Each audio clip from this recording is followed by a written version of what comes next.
नर्मदे हर। School के दिनों में 11वीं या 12वीं में हिंदी में एक पाठ था, हालांकि तब वो समझ में नहीं आया था। एक कहानी थी जो आज आपसे डिस्कस करना चाहते हैं। एक नदी के तट पर एक गांव रहता है। उस गांव में एक बच्ची और उसका एक छोटा भाई रहता है। वो नदी के तट पर खेलने जाते हैं। तो जो बच्ची रहती है वो स्वभाव से सृजनशील रहती है, क्रिएटिविटी उसका स्वभाव रहता है, और जो बच्चा रहता है वो नटखट रहता है। तो जो बच्ची रहती है वो रेत पर अपना एक महल बनाती है, सुंदर सुंदर कंगूरे उसमें बनाती है, उसका विशाल द्वार बनाती है, उसकी छत बनाती है, उसकी मीनार बनाती है, उसमें चोटियाँ बनाती है, उसका बड़ा आंगन बनाती है। पूरी लीनता के साथ वो अपने इस क्रिएशन को अंजाम देती है।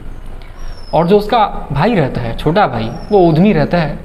वो यहाँ दौड़ता है, वहाँ दौड़ता है, इस मच्छी को पत्थर मारता है, उस पत्ते को तोड़ता है, यही करते रहते हैं।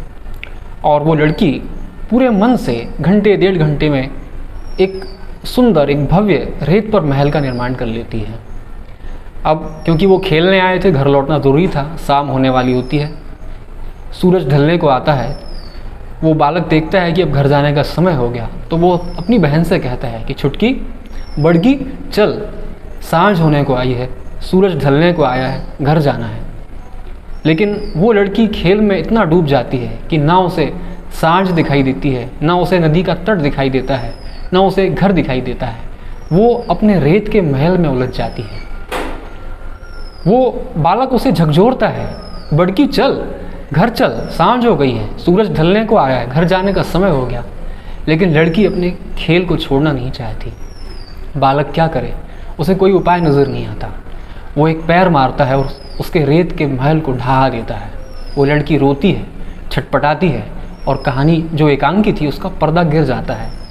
आवाज़ आती है, वो बालक बोलता है कि बड़की, सांझ ढल गई है, दिन जाने को आया है, घर जाने का वक्त हो गया है।